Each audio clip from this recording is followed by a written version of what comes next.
तो नरेंद्र मोदी के ज़माने में हर चीज़ उल्टी है, तमाम नीतियाँ इनकी उल्टी है और ये उल्टी दिशा में, उल्टे रास्ते में देश को ले जाना चाहते हैं। और इसीलिए हमें लगता है कि आप निजीकरण के खिलाफ जो मुहिम शुरू हुई है, पहले से मजदूर विरोध किया करते थे और आप आम लोग विरोध करने लगे हैं, क्योंकि लोगों को ये बात समझ में आ गई कि निजीकरण से नुकसान सबको है। कहते हैं कि सरकार का काम कारोबार करना नहीं है, लेकिन लगातार वो देश को बेच रहे हैं। स्ट्रेटेजिक जो एसेट्स हैं, नेशनल एसेट्स हैं, रेलवे, बैंक से लेकर के बंदरगाह, पोर्ट, हर चीज़ को बेच दे रहे हैं।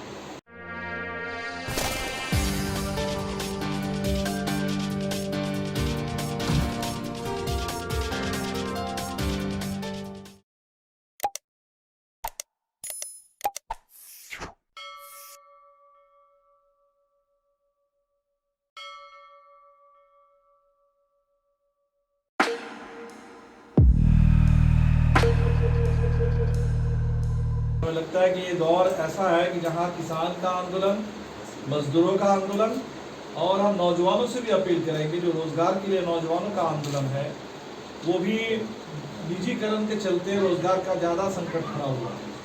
तो रोज़गार अगर पाना है देश में तो निजीकरण पर रोक लगानी होगी। तो निजीकरण के खिलाफ नौजवान भी आगे आए और इसलिए ये जो दौर है इस समय किसान, मजदूर और नौजवानों का एक साझा आंदोलन खड़ा हो।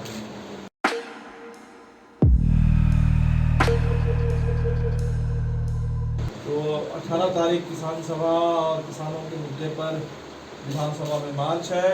23 तारीख पूरे देश में भगत सिंह के शहीद दिवस के मौके पर नौजवानों के कार्यक्रम है।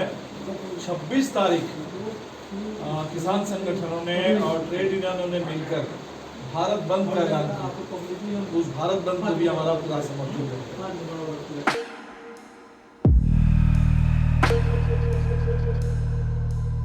जहाँ तक अभी विधानसभा चुनाव का सवाल है, तो हम बंगाल में, असम में और तमिलनाडु और पांडिचेरी में उम्मीदवार उतार रहे हैं। बंगाल में 12, तमिलनाडु में भी 12, असम में 5 और पांडिचेरी में 1।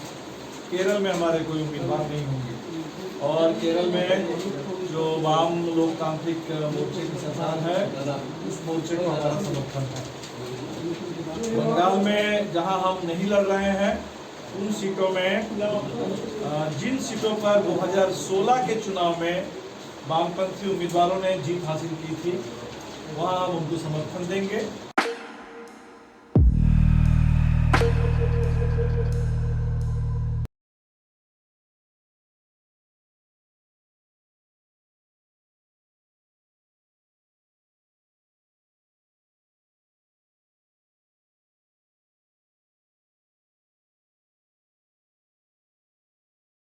और जवाहरलाल नेहरू विश्वविद्यालय के छात्र संघ के अध्यक्ष ऐशी घोष, वो भी चुनाव लड़ रही है बंगाल में, उनको भी हमारा समर्थन है।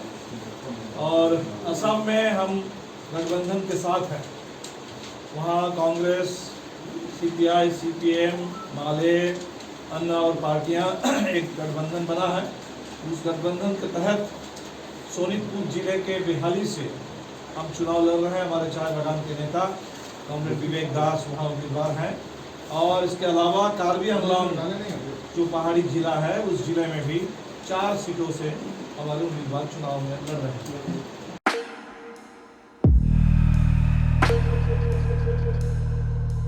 ये चुनाव का दौर बहुत महत्वपूर्ण है, क्योंकि इस समय पूरे देश में जो किसानों का मुद्दा है और जिस तरह से ये सरकार देश को बेचने का काम कर रही है। मोदी जी कहते हैं कि सरकार का काम कारोबार करना नहीं है, लेकिन लगातार वो देश को बेच रहे हैं। स्ट्रेटेजिक जो एसेट्स हैं, नेशनल एसेट्स हैं, रेलवे, बैंक से लेकर के बंदरगाह, पोर्ट, हर चीज़ को बेच दे रहे हैं। अभी जो रिपोर्ट आई कि डिफेंस मिनिस्ट्री, डिफेंस के पास भी जो ज़मीन थी, उस ज़मीन को भी लगातार वो बेच रहे हैं और उस ज़मीन को बेच करके भी जो पैसा है, उसका एक ही हिस्सा सिर्फ डिफेंस के काम में आएगा, पता नहीं बाकी पैसा कहाँ जा रहा। ये देश बेचने का जो कार्यक्रम ले रखा है मोदी सरकार ने, इस पर जबरदस्त अभी तत्काल रोक लगाने की जरूरत है।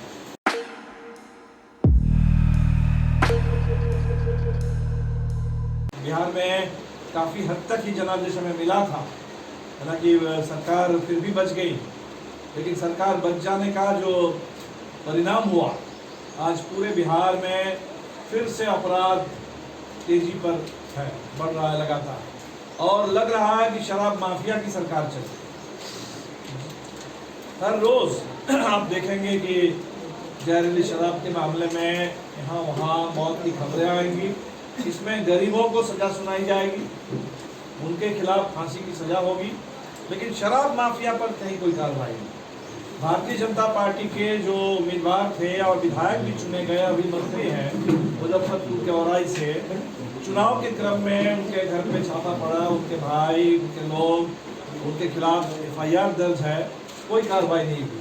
तो ये सीधा सांठगांठ सरकार और सत्ता में बैठे हुए शासक दलों के साथ शराब माफिया का जबरदस्त सांठगांठ चल रहा है, और इसका परिणाम आप देख रहे हैं पूरे बिहार में। इसलिए बहुत ज़रूरी है कि बिहार में हम देख रहे हैं कि अच्छी बात है, विधानसभा के अंदर जबरदस्त आवाज़ उठ रही है, बहसें हो रही है, सरकार भागने की कोशिश कर रही है, सरकार के मंत्री अनाप शनाप बोल रहे हैं, लेकिन सरकार को भागने नहीं दिया जाएगा।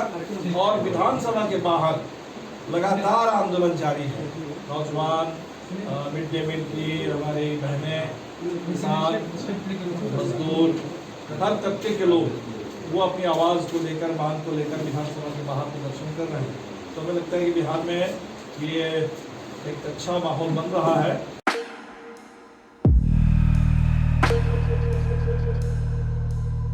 जो 74 में जिस समय से नौजवानों पर लाठी चली JP आंदोलन में, और संपूर्ण क्रांति आंदोलन की शुरुआत हुई, और आज उसी JP आंदोलन से नेता बने नीतीश कुमार, और उन तमाम उस आंदोलन की भावना के साथ विश्वासघात कर रहे हैं। और बिहार जो आपातकाल के दौर में तानाशाही के खिलाफ संघर्ष का मजबूत गढ़ बना हुआ था, जहां उस दौर में भ्रष्टाचार के खिलाफ, तानाशाही के खिलाफ जबरदस्त आंदोलन खड़े हुए थे, आज नीतीश जी के चलते बिहार खुद एक तानाशाही के अड्डे में तब्दील हुआ। और इसीलिए बहुत ज़रूरी है कि 74 आंदोलन की वो जो भावना थी, उसको बिहार में हम फिर से उसको जगाएं, और उसी भावना के साथ, किसान आंदोलन की भावना के साथ हम लोग आगे बढ़े।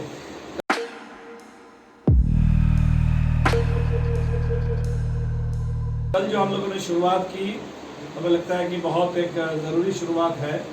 स्वामी सहजानंद सरस्वती आज़ादी के आंदोलन के दौर में हमारे उन महान नेताओं में से एक थे, जिन्होंने किसानों को इस देश की आज़ादी की लड़ाई के लिए और जमींदारी के खिलाफ उसके उन्मूलन के लिए प्रेरित किया था, गोलबंद किया था।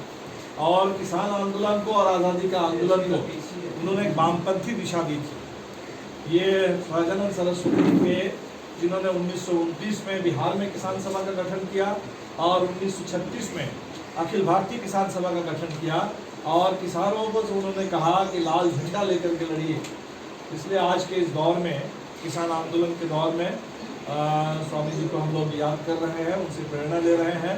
और मुझे ये बहुत गौरव महसूस हुआ कि कल उनके आश्रम में पहली बार जाने का मौका मिला, अवसर मिला, और वहाँ हम लोगों ने स्वामी जी को श्रद्धांजलि दे करके ये संकल्प लिया है कि आज के किसान आंदोलन के संदेश को बिहार के हर कोने में पहुँचाया जाएगा।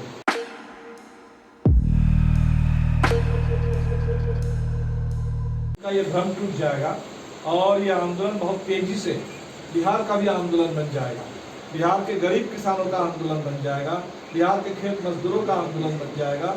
क्योंकि सबसे ज़्यादा इस देश में जो MSP का संकट है, जो किसानों के साथ विश्वासघात होता है, सबसे ज़्यादा बिहार के किसान झेलते हैं।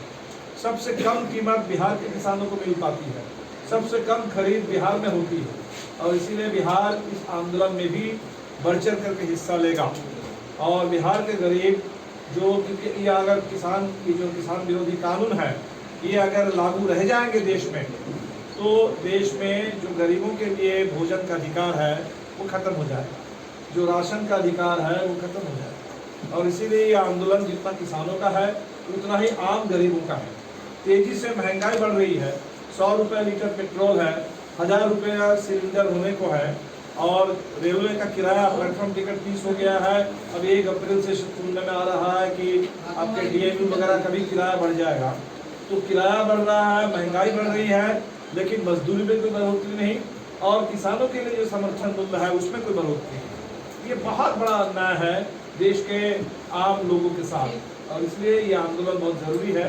हम लोग इस आंदोलन को तेज करेंगे और बिहार इस आंदोलन का एक मजबूत गढ़ बनेगा। और फिलहाल तो इसी पर हम लोग काम कर रहे हैं, और पूरी उम्मीद है कि चुनाव में भी, विधानसभा चुनाव में बिहार से भी ज़्यादा भाजपा के खिलाफ निर्णायक जनादेश देश के हर हिस्से से लोग देंगे।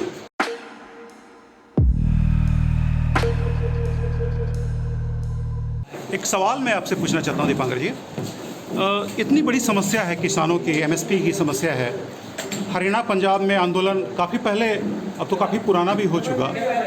बिहार में यह गति क्यों नहीं पकड़ रही, जबकि सबसे छोटे मझोले किसान, सीमांत किसान यहाँ हैं?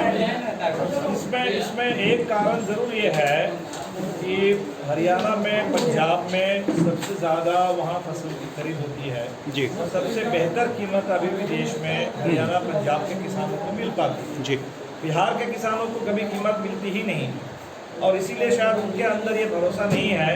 बिहार और बंगाल में मैं देख रहा हूँ कि यहाँ के किसान ज़्यादा इस पर सोचते हैं कि खेती का खर्च कैसे कम हो, क्योंकि उनको अभी भी ये भरोसा नहीं बन पा रहा है कि आखिर फसल की खरीद भी हो पाएगी और हमें भी कभी कीमत मिल सकती है। और इसलिए हम ये काम कर रहे हैं।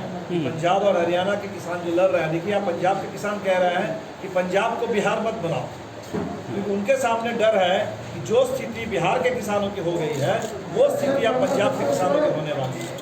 और इसीलिए हमें लगता है कि बिहार के किसान भी धीरे धीरे बात को समझ रहे हैं, और ये बात हम लोग ले जा रहे हैं किसानों के बीच में। और जहाँ भी बात किसान के अंदर जा रही है, हम तो देख रहे हैं कि किसानों में ज़बरदस्त संवेदना है, उनके अंदर भी ज़बरदस्त आक्रोश है इन कानूनों के खिलाफ, और धीरे धीरे वो आक्रोश दिखने लगा।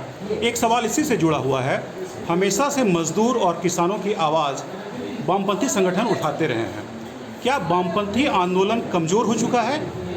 बिल्कुल नहीं। हम कहें कि वामपंथी आंदोलन अगर कमज़ोर होता तो आज देश में इतना बड़ा किसान आंदोलन नहीं खड़ा होता।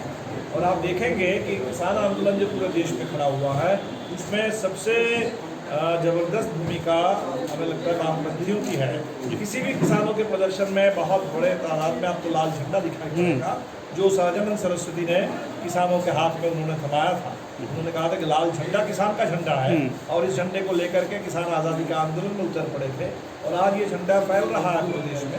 इसलिए हमें लगता है कि वामपंथी आंदोलन तो अपनी जगह पर है, बढ़ रहा है, बल्कि किसान आंदोलन जो वामपंथ से भी बड़ा आंदोलन है वो बढ़ रहा है देश में इस समय। और इसीलिए नरेंद्र मोदी को ये कहना पड़ रहा है कि आंदोलनजीवी लोग, वो पहले तो वामपंथियों को निशाना बनाते थे कि अर्बन नक्सल है, और अभी ये आंदोलन का दायरा इतना बढ़ गया है कि वो तमाम आंदोलनों को निशाना बना रहे हैं और कह रहे हैं कि आंदोलनजीवी लोग हैं।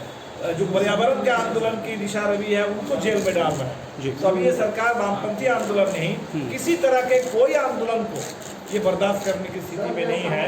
और इसीलिए अभी भारत के बारे में दुनिया में कहा जा रहा है कि हिंदुस्तान अब एक सिर्फ इलेक्टोरल ऑटोक्रेसी, यहाँ का जो लोकतंत्र था वो एक चुनावी तानाशाही में तब्दील हो चुका है। एक आखिरी सवाल सर, कि नरेंद्र मोदी या कहें भाजपा सरकार जो केंद्र की है, वो जितने भी सार्वजनिक क्षेत्र की संपत्तियां हैं उसका निजीकरण हो रहा है।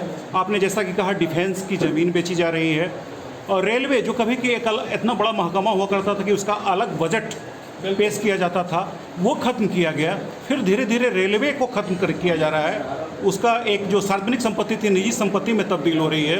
प्लेटफॉर्म टिकट बढ़ गया है, एक्सप्रेस के किराए पर हम पैसेंजर में यात्रा कर रहे हैं। कहाँ जा रहा है देश, और मोदी जी की क्या नीति है? बिल्कुल उल्टा नीति है। बिल्कुल यहाँ देश में देखिए एक नियम था, कुछ चीज़ों को हम समझते थे कि ये एक हमारा निजी दायरा है जी। तो जो हमारा निजी दायरा हुआ करता था, जहाँ हमारे लिए एक निजी अधिकार का क्षेत्र था, वहाँ सरकार दखल दे रही है। मसलन हमें क्या खाना चाहिए, कैसा पहनना चाहिए कपड़ा, किस भाषा में बात करनी चाहिए, किससे प्यार करना चाहिए, कहाँ किससे शादी करनी चाहिए, कौन सा धर्म अपनाना चाहिए, क्या करना चाहिए, ये सब हमारे संविधान के मुताबिक ये हमारा निजी क्षेत्र में आता है, निजी अधिकार के दायरे में आता है। कुछ चीज़ें थी इसमें सरकार दखल देने लगी है, आरएसएस के लोग दखल देने लगे। कुछ चीज़ें थी जहाँ तय था सरकार को जिम्मेदारी उठानी है, शिक्षा के लिए, स्वास्थ्य के लिए, ट्रांसपोर्ट के लिए, रेलवे के लिए, रोजगार के लिए, वहाँ सरकार लगातार भाग रही है और वहाँ निजीकरण हो रहा है।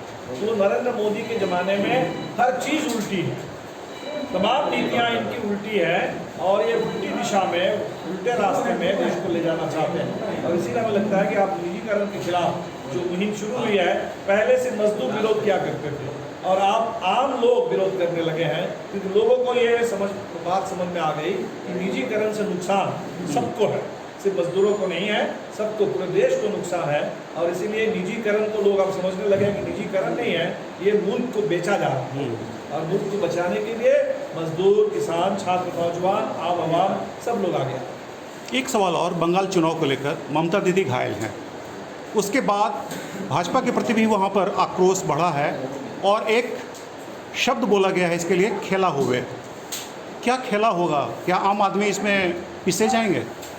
पहली बात तो ममता बनर्जी को जो चोट पहुंची है जी, तो बहुत चिंता की बात है। अभी चुनाव शुरू ही हो रहा है, ममता जी उसी नंदीग्राम से चुनाव लड़ रही हैं। उन्होंने अपना नामांकन भरा था और उसके कुछ घंटों के अंदर उनको ये चोट आई है, तो ये बहुत चिंता की बात है। हम ये कामना करते हैं जल्द से जल्द भी ठीक हो जाए, स्वस्थ हो जाए और चुनावी मुहिम में लग जाए। और इसको लेकर के जो लोग मजाक कर रहे हैं, देख रहे हैं कि कुछ नेता हैं, कुछ दल है, तो उनके अंदर तो किसी तरह से कोई, जिसको आप एक तहजीब कहेंगे, तमीज़ कहेंगे, एक पूरे चुनाव में, राजनीति में भी, वो अब खत्म हो चुका है। संवेदनशीलता एक तरह से, संवेदनशीलता खत्म है। तो इसलिए अब वो तो जनता ही, हमें लगता है कि इस पर राय देगी इस सवाल पर। लेकिन हमने चुनाव आयोग से ज़रूर कहा कि चुनाव आयोग ने जब आपके 8 चरण में, आज तक देश में कहीं इस तरह से चुनाव नहीं हुए, तो 8 चरण में चुनाव, तो वो चुनाव शांतिपूर्ण हो, उस चुनाव में लोग इधर होकर के वोट डाल सके, इसकी गारंटी लेकिन चुनाव आयोग को करनी होगी। और चुनाव आयोग में अगर इस पर गंभीरता चुनाव आयोग नहीं दिखा पाएगा तो बंगाल के में लोगों में ये चिंता है कि चुनाव ठीक से हो पाएगा कि नहीं। बहुत बहुत शुक्रिया।